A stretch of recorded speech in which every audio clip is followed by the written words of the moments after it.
The only reason you're here right now is because we've been together for almost 25 years. And that is the only reason I'm gonna give you another chance. Somebody messes with us here. Get off! This is where customers find fast cash. Sold. And sometimes lose their minds.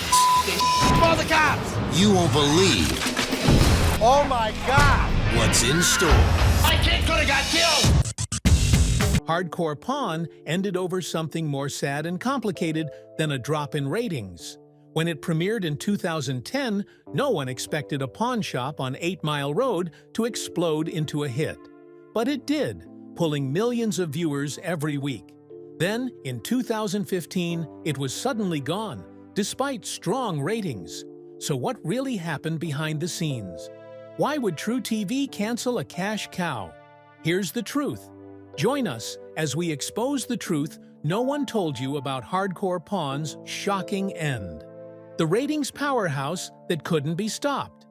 Hardcore Pawn was completely dominating its time slot in ways that most reality shows can only dream about. That first episode in August 2010 had over 2 million viewers. For truTV, which was still trying to figure out who it even was after stopping being court TV, that was absolutely shocking. They'd never had a premiere pull numbers like that. The network executives were probably losing their minds watching those ratings come in, thinking they just struck gold. While most shows peak at the premiere and then slowly bleed viewers as people lose interest, Hardcore Pawn did the opposite. The first season averaged around 1.5 million viewers at 10 p.m. Then truTV moved it to the prime 9 p.m. Tuesday slot in 2011, and the audience just kept growing. By 2013, episodes were regularly hitting close to 4 million viewers. Hardcore Pawn was beating scripted shows on ABC, CBS, NBC, and Fox in the same time slot. It became the backbone of truTV's entire lineup. Everything else got scheduled around it, because it was the only show reliably bringing in those massive ratings. When the 100th episode aired in April 2013, it felt like this show was going to be around forever. The success even spawned spin-offs. Combat Pawn showed up in 2012, following some military pawn shops near Fort Bragg. Hardcore Pawn, Chicago launched in 2013 with the Coen brothers running a shop up north. Neither one matched the original success. Combat Pawn died after 7 episodes, and Chicago only made it to 19. But the fact that truTV was willing to invest in expanding the brand shows how valuable Hardcore Pawn had become. For American Jewelry and Loan, the television exposure was like printing money. By episode 100, Les had expanded from 1 shop to 2. Within a few more years, he'd opened 5 total locations across Michigan: Detroit, Pontiac, Southgate, Hazel Park, Lincoln Park. The TV fame was driving customers through the doors in waves. People would show up just hoping to catch a glimpse of Les or Seth or Ashley working the counter in person. Les himself became this weird local celebrity who wrote books and positioned himself as this symbol of Detroit hustle during all the city's economic problems. So, when a show this successful and embedded in the network's identity just suddenly vanishes without explanation, you can be certain that something serious went down behind the scenes. What were the first warning signs that something was changing at truTV? truTV's identity crisis. Here's the thing that killed Hardcore Pawn more than anything else: truTV completely changed what it wanted to be as a network. And there was no room for pawn shops in that new vision. In late 2014, truTV announced they were going all in on comedy, ditching reality shows to become basically Comedy Central's younger sibling. This decision was not surprising, since truTV had experienced multiple identity crises over the years. It started way back in 1991 as Court TV, showing nothing but trials, legal analysis, and crime documentaries. For over 10 years, that's all they did. But by the mid-2000s, The network's owners realized the audience for courtroom TV was pretty limited, and CNN and Fox News were stealing those viewers anyway. So in 2008, Court TV became truTV and pivoted hard into reality programming. This was the peak reality TV era. Every cable network was scrambling to find the next big hit. truTV jumped in with shows like Operation Repo, Lizard Lick Towing, South Beach Tow, and eventually Hardcore Pawn. These shows all had the same vibe: working-class people doing dramatic jobs, lots of yelling and confrontation, workplace or family tension, and situations that seemed almost too crazy to be real.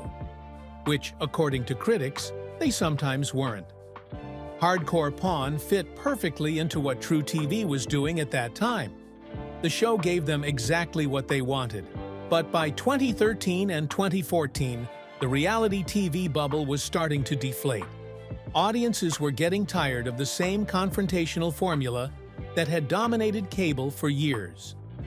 Networks started noticing the format had peaked and was slowly dying. So, they decided to act fast to avoid going down with the ship. More importantly, the executives running truTV decided they needed a completely new identity to stand out from competitors and attract younger viewers with more money to spend. The decision came down.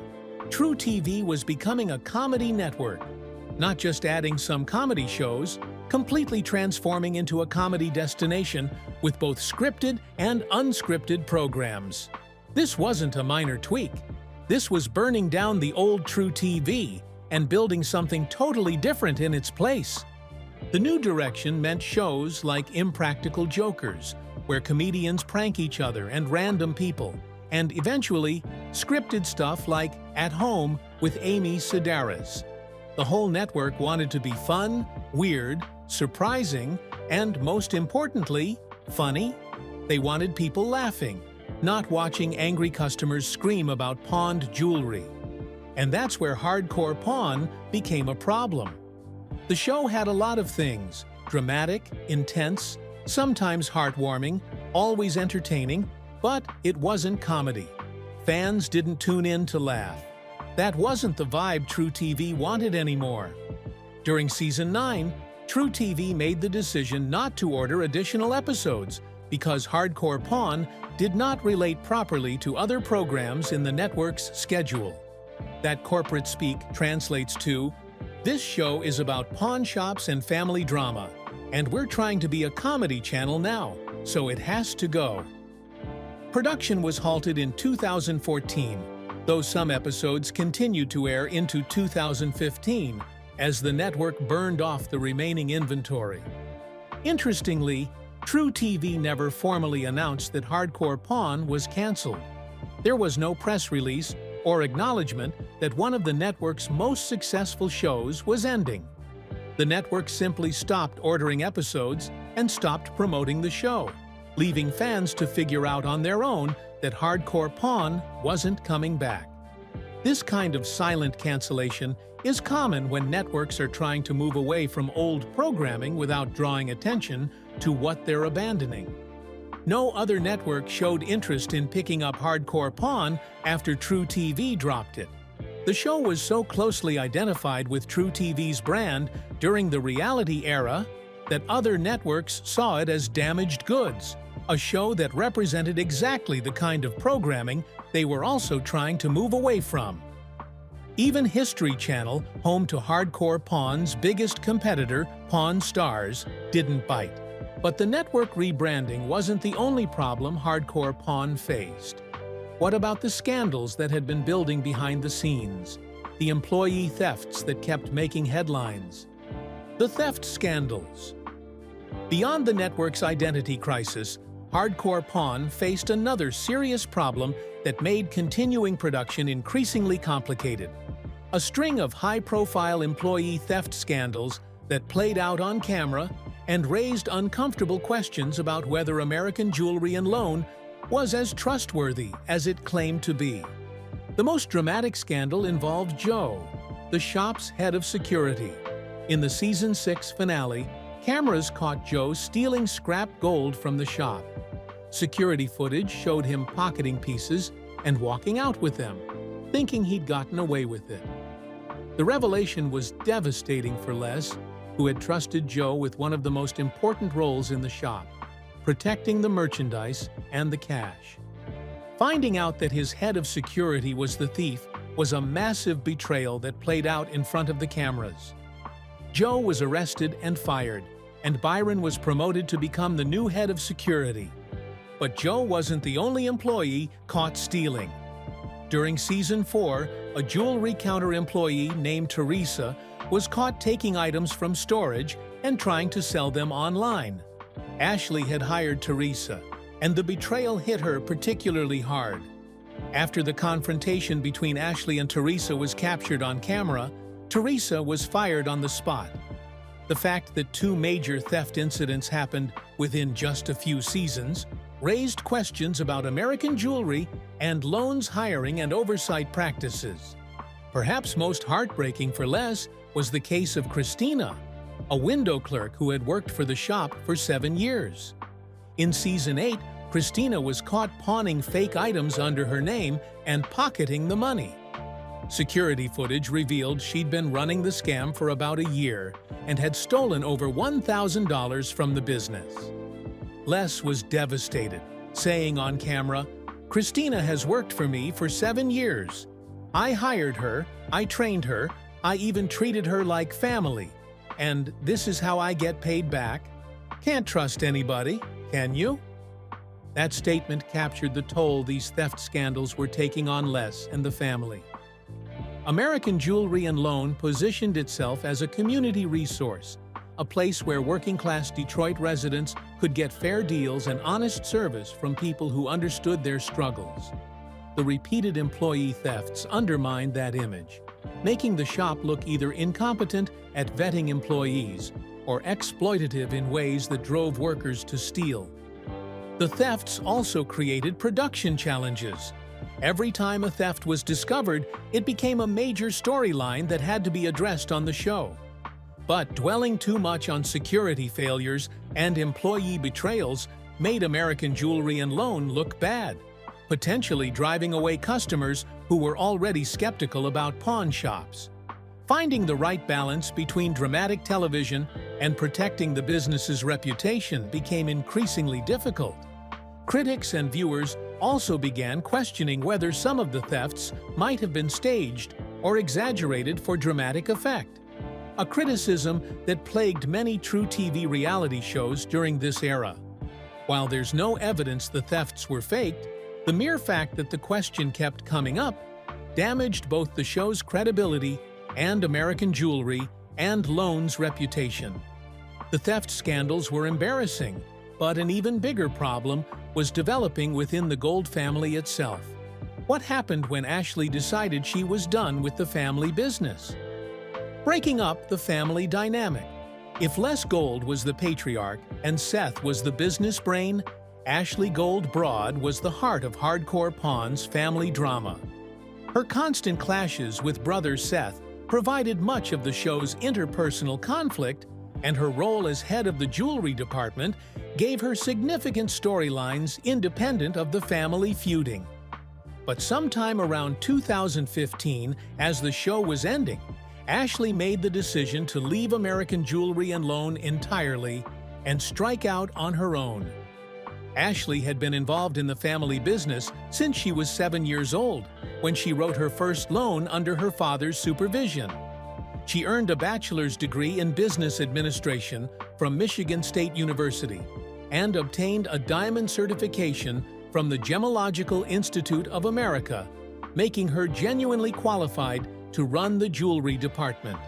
But years of constant conflict with Seth, the pressure of reality television, and perhaps a desire to build something that was truly hers, rather than an extension of her father's legacy, led Ashley to a breaking point. In 2015, Ashley launched Pawn Chick Shopping, her own jewelry business featuring handmade pieces that reflected her personal taste and style rather than the pawn shop aesthetic. The business operated both online and through a physical location, allowing Ashley to leverage her hardcore pawn fame while creating distance from the show and the family business. Her departure represented a fundamental break from the Gold family's multi-generational pawnbroking tradition. For Hardcore Pawn, Ashley's exit was potentially catastrophic. The show's entire dynamic revolved around the family, Les as the wise patriarch trying to manage his constantly feuding children, Seth as the ambitious business innovator, and Ashley as the fashion-forward daughter who brought a different sensibility to the pawnshop world. Their conflicts weren't just manufactured drama for television. They reflected genuine personality differences and competing visions for how American jewelry and loan should operate. Without Ashley, that dynamic was broken.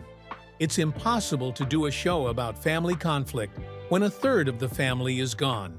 Seth and Les didn't fight the same way that Seth and Ashley fought. The creative tension that made the show compelling required all three of them present and engaged. Ashley's decision to pursue her own business meant she was no longer available for the daily drama that cameras could capture. It's worth noting that the timing of Ashley's departure coincided almost exactly with Hardcore Pawn's cancellation. Did she leave because she knew the show was ending, or did the show end because she left? The answer is likely both. truTV's rebranding was making cancellation increasingly likely, which may have given Ashley the push she needed to finally pursue her own dreams, rather than continuing to work in her father's shadow. And her departure may have made truTV's decision easier, since producing the show without one of its central figures would have required significant creative retooling. With the network rebranding, theft scandals, and Ashley's departure all happening simultaneously, Hardcore Pawn was facing a perfect storm. But what happened during those final days of production? How a hit show vanished without a farewell. Unlike most successful television shows that get final seasons with proper goodbyes, Hardcore Pawn simply faded away. The show's final episode aired on April 6, 2015, a regular episode with no acknowledgement that it would be the last time viewers saw Les, Seth, Ashley, and the American Jewelry and Loan crew on their screens. truTV never formally announced that Hardcore Pawn was canceled.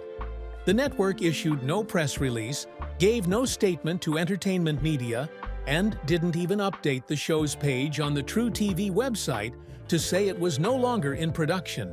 For months afterward, fans visiting the site would see promotional materials suggesting new episodes might still be coming. Only gradually did people realize that the show was truly gone. This kind of silent cancellation is cruel to devoted fans who invested years in following the show, but it's common during network rebranding.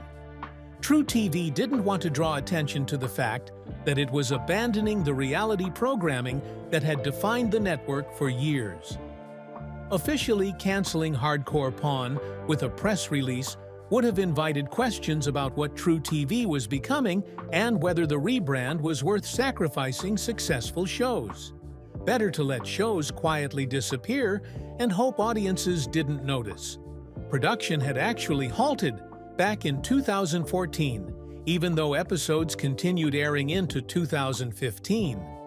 This gave truTV a buffer where they could claim the show was on hiatus rather than canceled, maintaining the fiction that Hardcore Pawn might return someday. Only when the final already produced episodes had aired and months passed with no announcement about Season 10 did the reality become undeniable.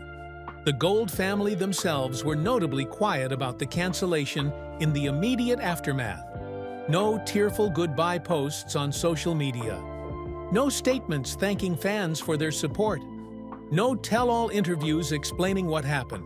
They simply returned to running American Jewelry and Loan without the cameras, seemingly content to let the show fade into memory without drama or ceremony. That silence suggests that the end of Hardcore Pawn wasn't as traumatic for the Gold family as it was for fans. For Les, Seth, and Ashley, The show had been a 6-year advertisement for their business that had dramatically expanded their customer base and opened multiple new locations. It had made them wealthy and famous beyond anything a Detroit pawn shop owner could normally expect. But it had also invaded their privacy, forced them to perform family conflicts for entertainment, and subjected them to intense scrutiny and criticism. Perhaps they were relieved when it ended. Nearly a decade after Hardcore Pawn ended, the Gold family has continued thriving by doing exactly what they did before the cameras arrived, running a successful pawn business in Detroit. Les Gold continues to oversee American Jewelry and Loan, which remains fully operational with multiple locations across Michigan.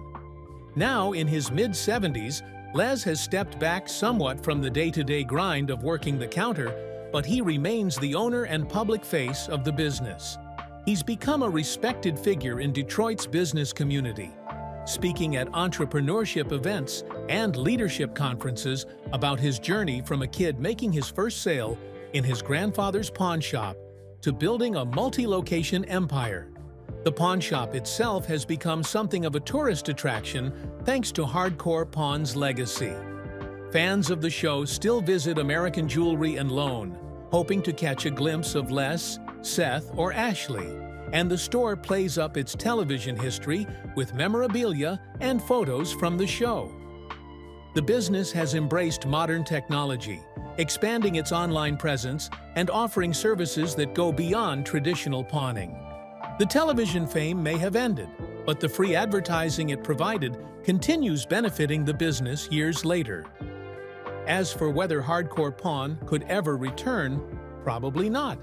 truTV has committed completely to its comedy identity and shows no interest in returning to reality programming. The Gold family seems content with their current lives, having already achieved everything television fame could offer them. What was your favorite Hardcore Pawn moment? Do you think the show could work today if a streaming service decided to revive it? Share your thoughts with us in the comments section. Remember to like, share, and subscribe for more. Also, click the next video showing on your screen. You will enjoy it.